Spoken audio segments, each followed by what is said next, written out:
show must go on, right? Listen, I'll go down. I will go down the stairs. All right. Look for Trevor. Okay. You I'll begin poke walking. with my cane, young man. You begin walking down the steps without fear. Poke with my cane. Do the others follow?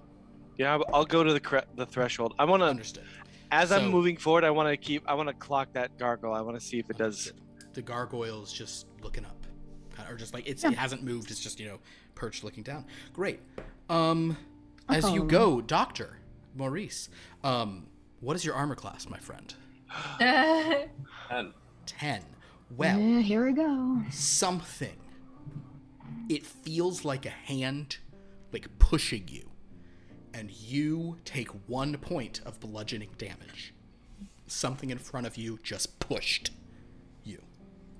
Like from further down the stairs? It felt like it moved right up the stairs and pushed you right there.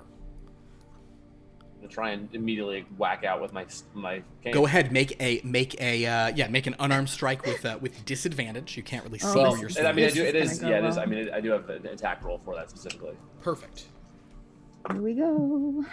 Oh well, that's a 7. A 7. You do feel like you're like pushing through like some kind of like force, almost figure shaped, but you don't make contact. But at this point, we are going to roll initiative, my friends. Ooh, course. finally the Here we time. go. This has been an interesting session, but let's get into Yeah. it. Oh no. They're all nothing's right. All right. Is any of you fine people over a 20? No. Oh, All right, are any of- sadly, my natural 20 was wasted on initiative, so that puts me Exactly. right at 20. But No, you're my at 20. initiative. I'm just gonna tell you, my initiative is a 15. But Yes, he knows what that means. oh gosh, now would be such a good time for a horror search because it just means you will all die. We will definitely die. One off from Y. One off from Y. If I roll a Y or Z on my D13, which is just an alphabet spinner ring. Oh, well, in any case. And we'll go there. 6. Ooh, great. 1 from Liv. Thank you. Okay. All right, so Liv is a 15. Or rather, I told you it would happen. Dahlia, Just have faith. Maurice. What do we have for Annabeth? Jordyn, what is Annabeth? 19. 19. Hey, you guys are... There's some rolls up there. That's fun. And then Will, what do we got?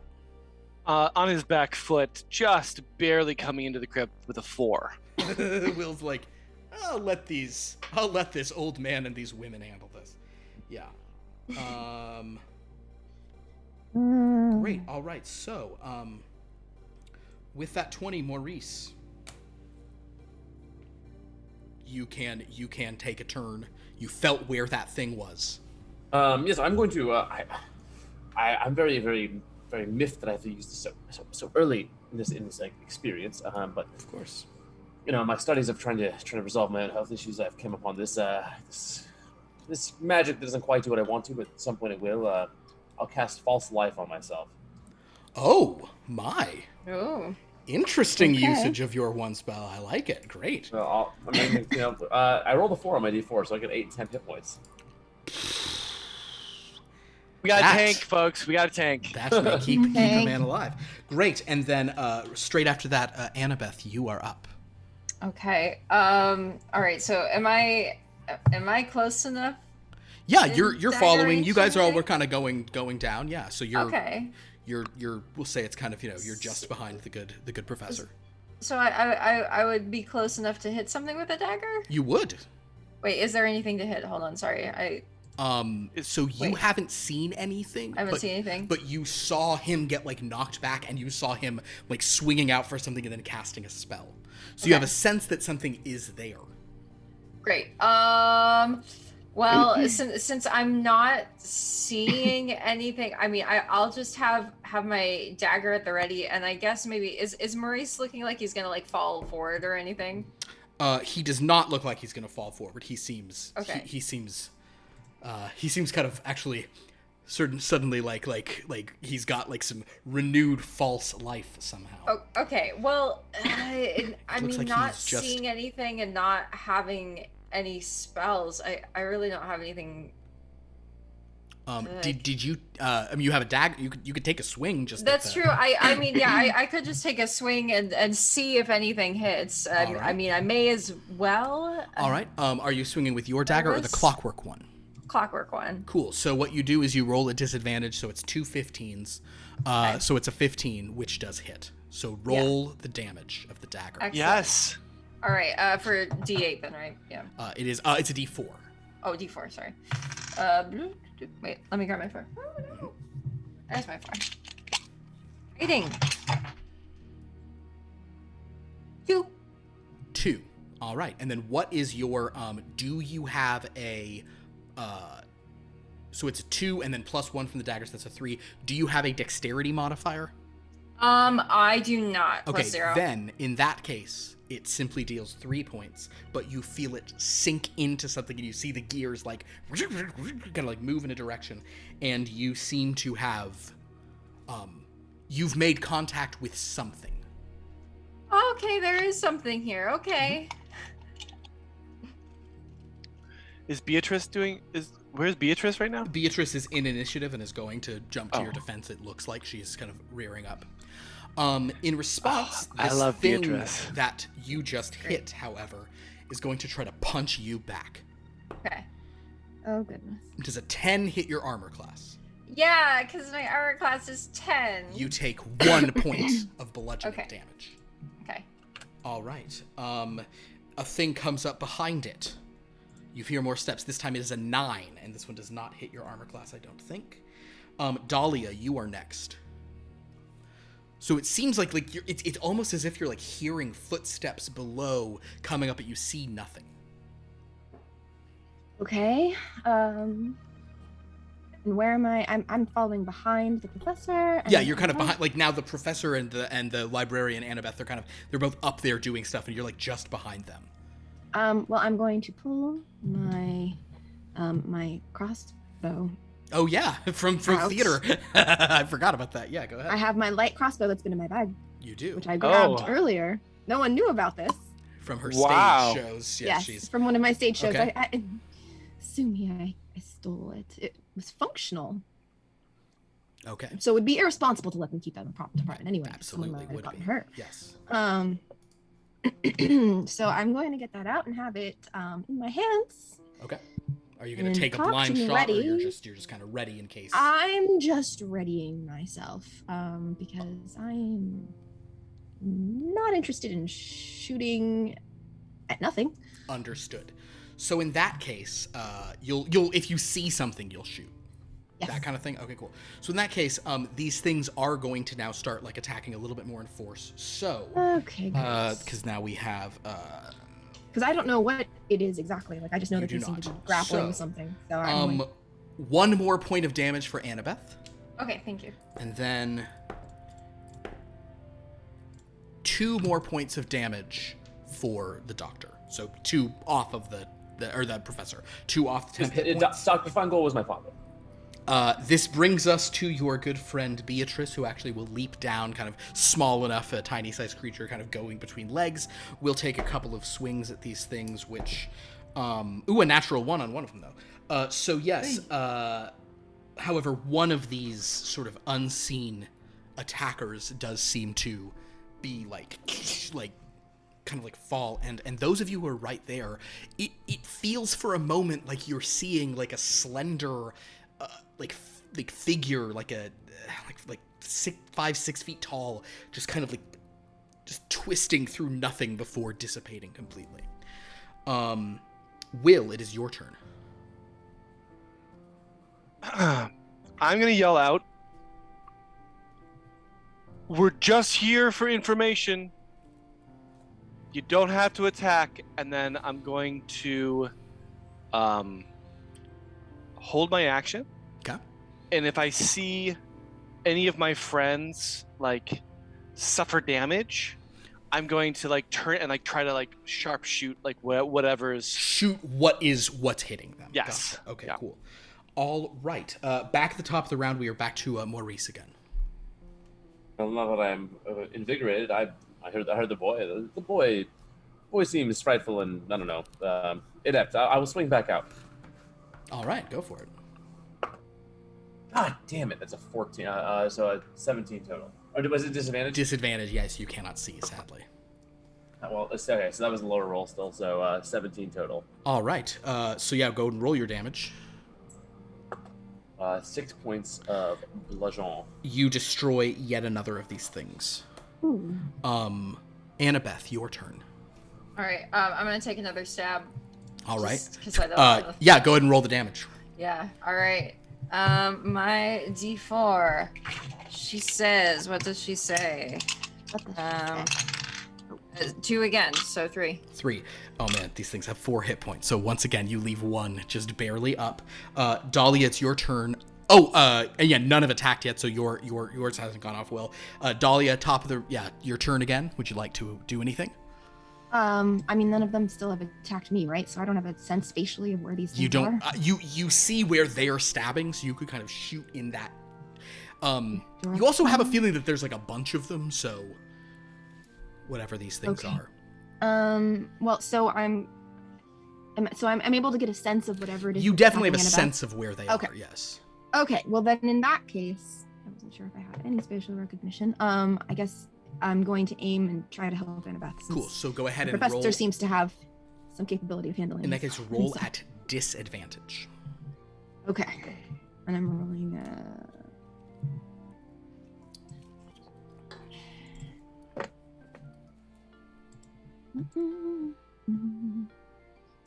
Brain's completely. Okay.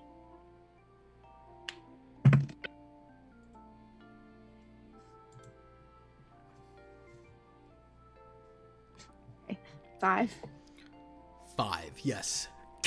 You don't seem to have connected with anything. You hear your bolt, your crossbow bolt, kind of skittering around down that area. So now there's only so many of these left. We'll do 2 at Doctor. 1 point of damage to Annabeth. I'm Your gonna fire. shot goes off, Will. So at disadvantage. That's a 18 to hit. Wonderful. That will hit. That is 10 points of piercing damage. That is a very, very dead thing. The next one is a 13 to hit you, Doc, so take 1 more off of yours. And then the last one against you, Doctor, is another 1 hits you. And then Beatrice will take a couple of bites. That one destroys 1. That one does not hit the other one. Oh, just kidding. Yes, it does. It just hits the armor class exactly and kills it. Cool. Will, it's your turn again. You have some sense still of movement, but Okay, so I still feel like there are still... I'm going to just go ahead and fire then. okay, cool. Another disadvantage shot. Yep. Does a 9 hit? A 9 does not hit. You kind of fire, and the other bullets seem to have like been absorbed by something, but that one just kind of impacts the wall below. And then Maurice, your turn again. Let's see, well then I mean, there seems to be presence in front of me, so I will keep Keep bashing away. bash away all. Damn it. Oh, it's 18. That hits. Roll lower. 7 points. Dead, destroyed. Annabeth, one last. If you're going to dagger again, you kind of still feel one presence there. I Dagger may as deception. well. Just roll you that. Roll know. that. If you roll a 3 or a 4, it's done for. 3. Hey, there we Yay. go. So you do that, Annabeth, and then sort of Dahlia, it becomes your turn, and you don't have a sense that there are things down there. Okay. Now that has concluded, I would actually love for my 2 Arcana people to make Arcana checks. Yeah. As you're like, what the heck was that? Aha! Yahtzee, baby! Nat 13? Oh, no. 13. Which gets me to a 17 overall. Dan is always good for 1. You know what I mean? Like, he's always going to give me 1. All right. So... Can't tell you the number of times I heard that. Sir. Sir, this is a Wendy's. Okay. In front of my salad. I want fries. So yeah, so that gets you to a 20, that gets you to an 18? Or 17? 17. 17. And then what did you have for Annabeth, Jordyn? I had a 16. 16. E is next to Z. I have rolled 1 off. Oh my god. But you've moved the clock 3 times. I know, but last time we didn't even like move the clock at all, so like this doesn't even feel. I mean, it feels good. Obviously, I should be grateful for what I have, but I want more. So sue me. You want to kill us so badly. Yeah. Laugh because it happened. Don't cry because it's over. That's a great point. All right, so Maurice, in that case, laughingly, I'll tell you, what you were just attacking. It reminds you of a spell that you've read about called Unseen Servant. It seems like these are like persistent unseen servants that were just attacking you. Not very effectively, obviously. But the more that's a loss. Yes. Seems like we've dispersed of them. Let's continue downward. March on.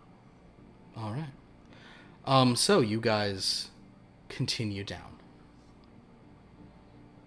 You find before you another sort of crypt. This one has a stone box, totally unadorned, resting in the center.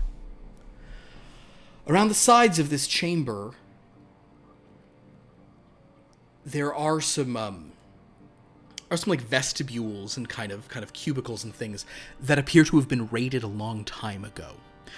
You also see on the ground here 3 skeletons. Oh no.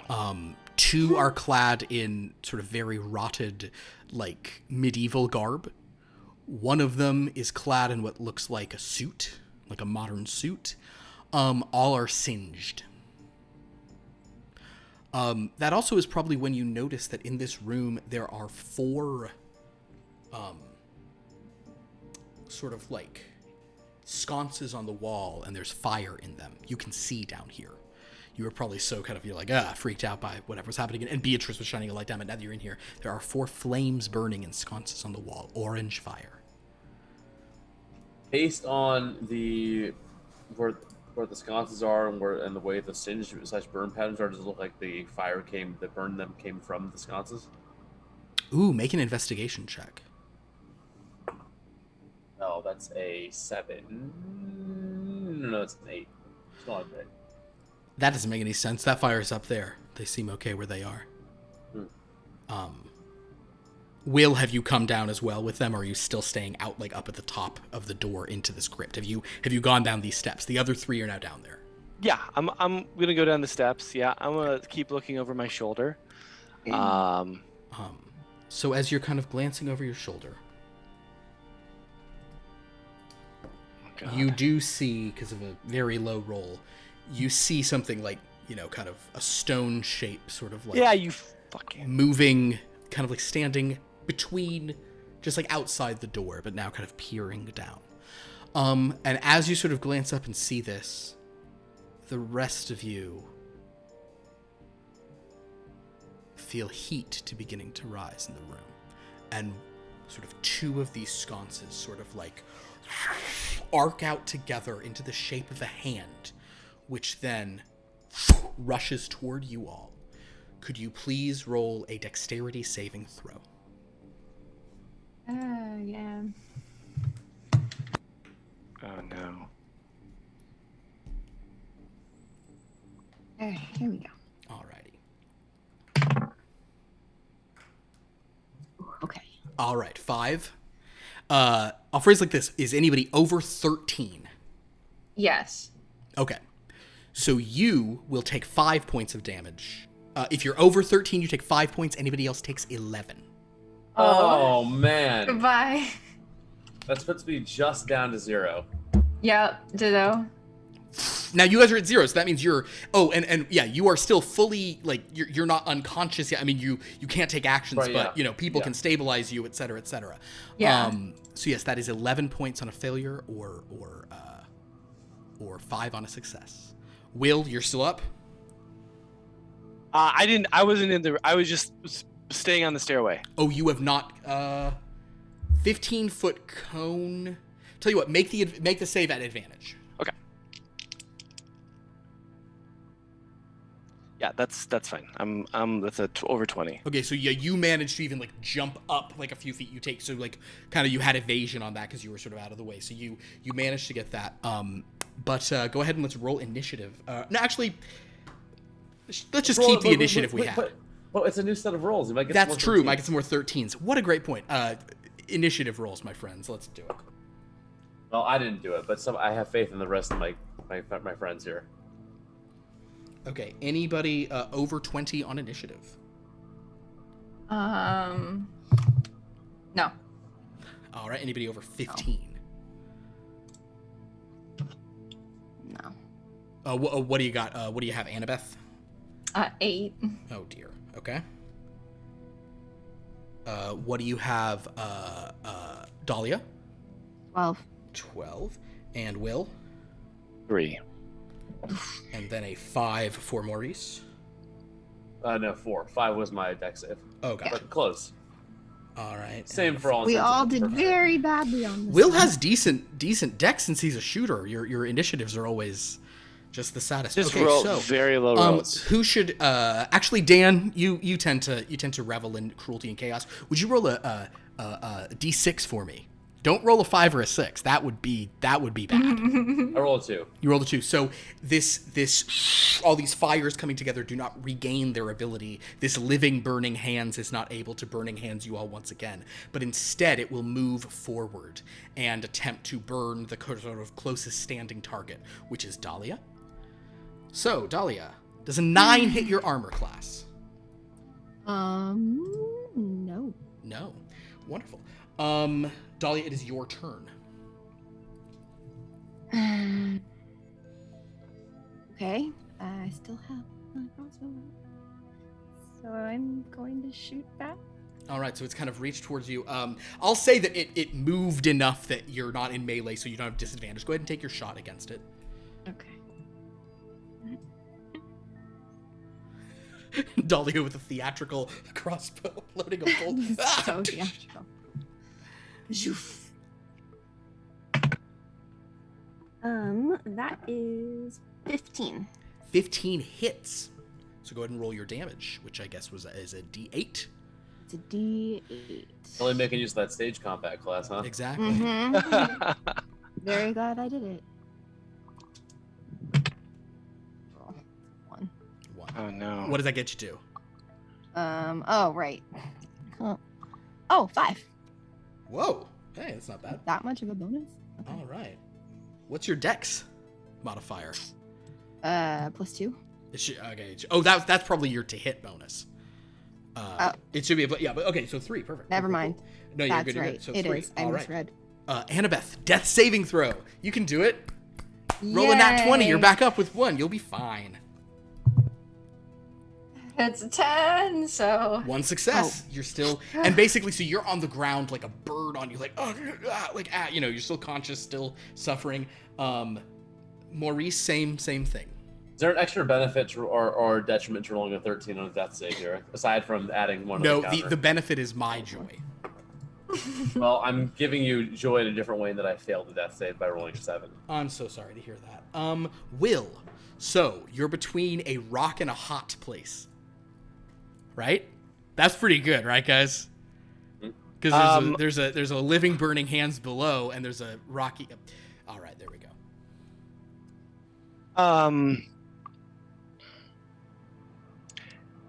And what Beatrice? What's Beatrice doing? Oh, that's right. Beatrice took that damage. Hold on. I need to roll that. I didn't even roll for poor Beatrice's dex Poor save. Beatrice. Beatrice was a natural 1 on the save. Beatrice has been destroyed and is melted.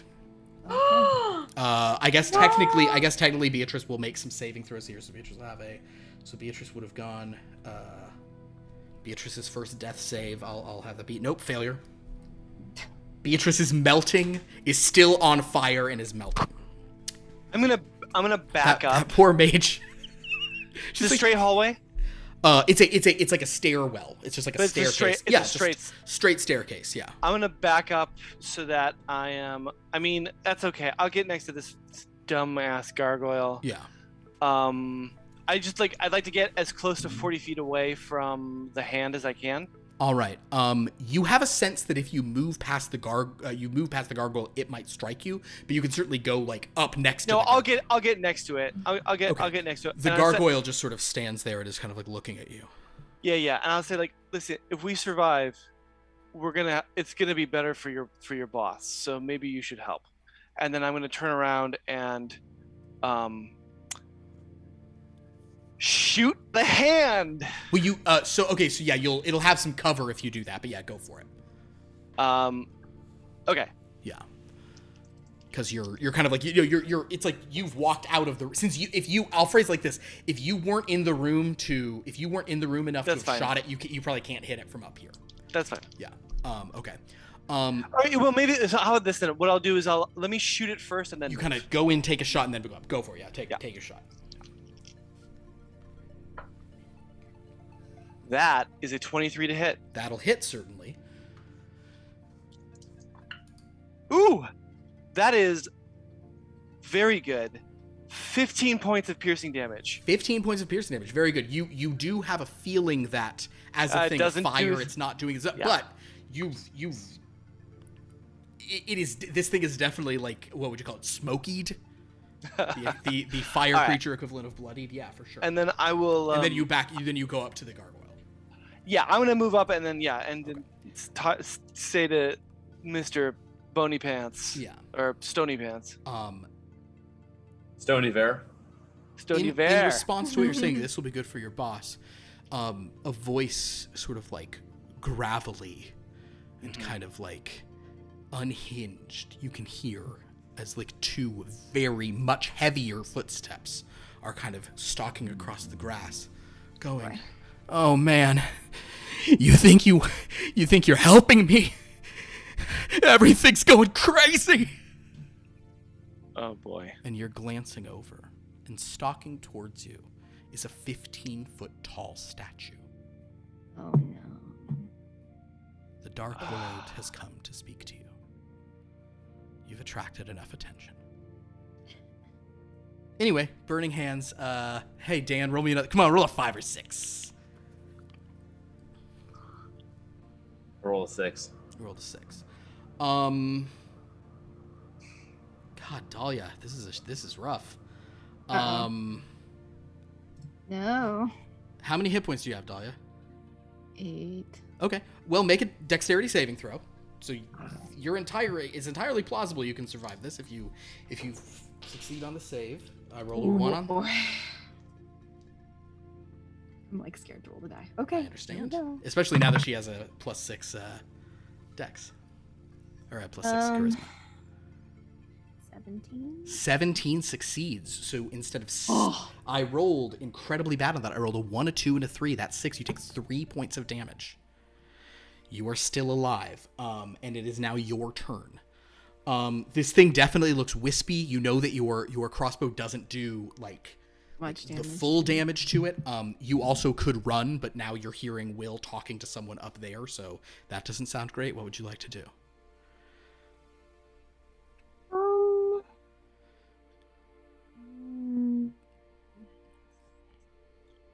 feel like I would run. All right, so you can take the disengage action and just run. Yep. All right, then in that case, also, our 2 people on the ground, you will take 1 more death fail for that. Oh no! So as you run, Damn it! Selfishness punishes others. Annabeth, go ahead and make a death save for me. Oh, that's a fail. A fail. So now you have 2 fails and 1 success. Mm-hmm. And then Maurice. He has 2. He's looking at 2 failures right here. Usually just run a hero dice.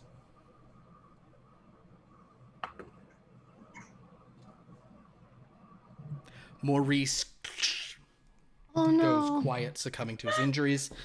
As with a 6, does Beatrice. So Beatrice is basically like, oh no, Beatrice also took 1 for being hit. Beatrice and Maurice are both out. Beatrice and Maurice are down. Annabeth is fading fast, and fire is over her. It will basically move across her and consume her in a moment. Will, you see this person stalking toward you. Yeah, I'm gonna go ahead and fire at the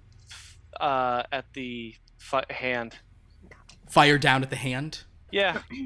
You cannot see the hand. Oh. Okay. Because you're up with it. You've like come out of the. You're like at the doorway up with the gargoyle, so it's down there.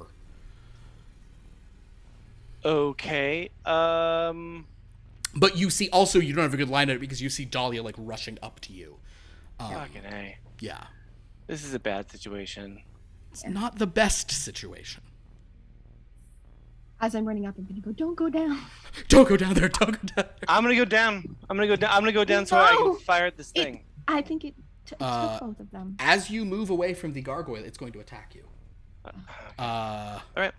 Actually, no. It is going to. It is going to attack you, but it's actually. You can make an athletics or acrobatics check. It's going to try to grab hold of you. Gotcha. 16. You duck out of its arm as it runs. You kind of run past Dahlia. You get down there. You can get in range of this creature before it can attack. Go ahead. Great. I will fire at it. All right. Go for it. I'll use a luck point. Cocked. Yes, that's a 20 to hit. A 20. That hits. All right. Roll it. All right. That is 10 points of piercing damage. No, not enough. It had 6, which means you just did Jesus 5. Christ. Oh, I got a great emote for this. Oh no, that's so sad.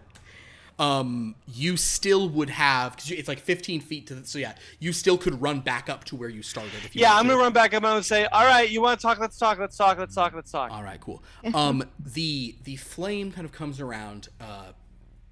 Give me one more D6 roll, Dan. 4. The fire does not follow you out of the tomb. Right. The fire would have blasted because it's a 15-foot thing. It would have done one last burning hands had it recharged, but it didn't. So instead we are... Annabeth, would you give me one more death save? Mm-hmm. Or potentially 2 more based on factors. 18. Okay, so we'll say that as a conversation begins happening, since no one's coming for you, go ahead and roll your last. You have 2 success, 2 fails. Roll your last one. Goodbye. Bye.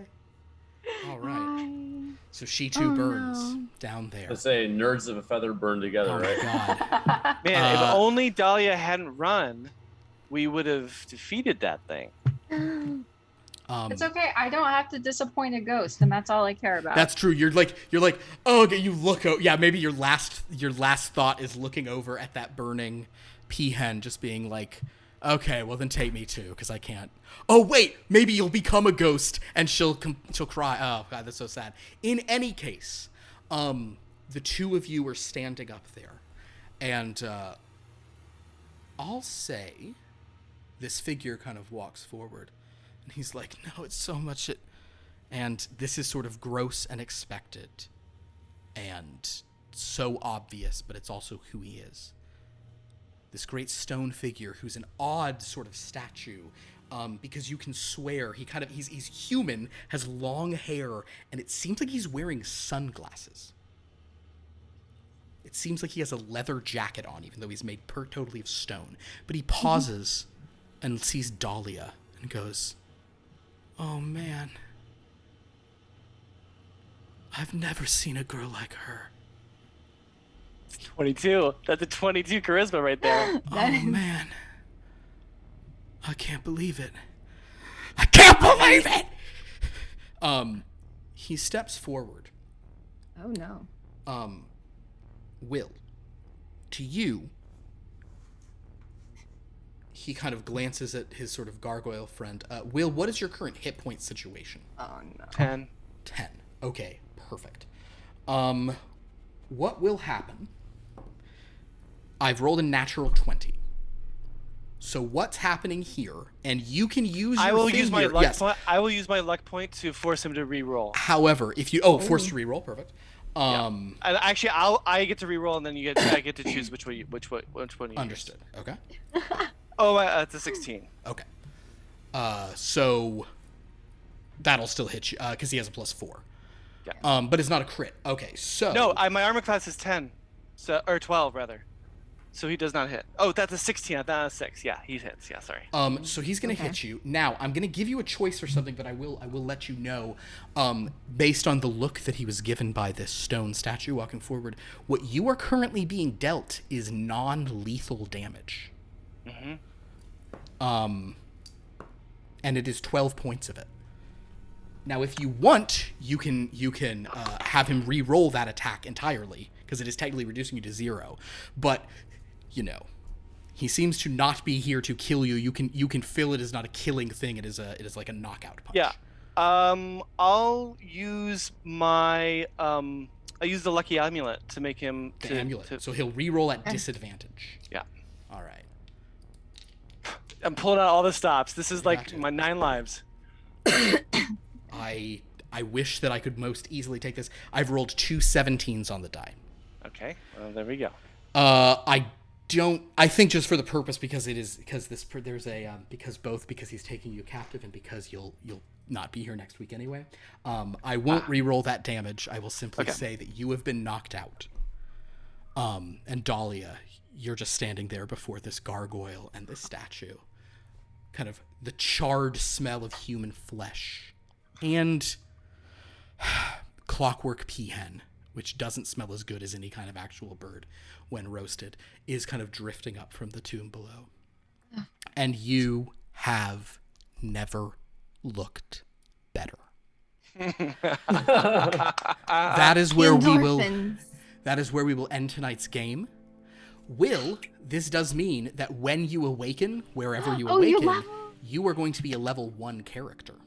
I'm a real boy. Yes, and I'll tell you how that all works, but it's real boy with real bad stats. Largely as you largely as expect. Well, thank you all so much. That was a very exciting game. Thank you so much. I had to.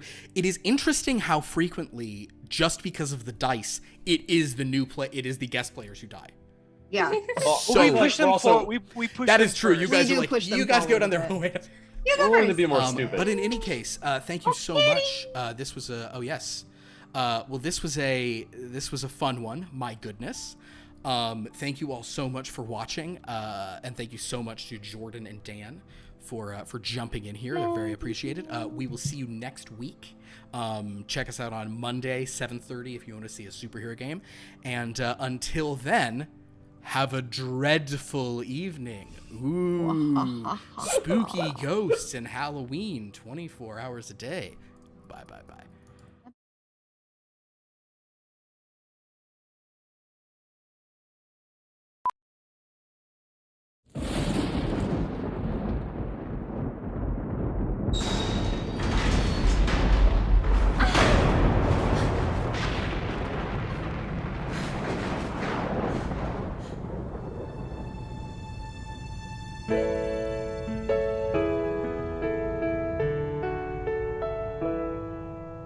Bags are packed, you're at the door, a taxi's on its way.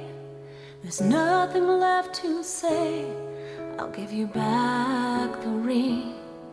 Don't look at me like that, you had to know it ends like this. Couldn't you feel it in my kiss? I'm not happily ever after anything, but don't give up. Not for 1 hour. The game's not over. You'll be fine. You'll find a way to up your power. What you're looking for is in another castle down the line. I feel like we've been running through somebody else's dreams.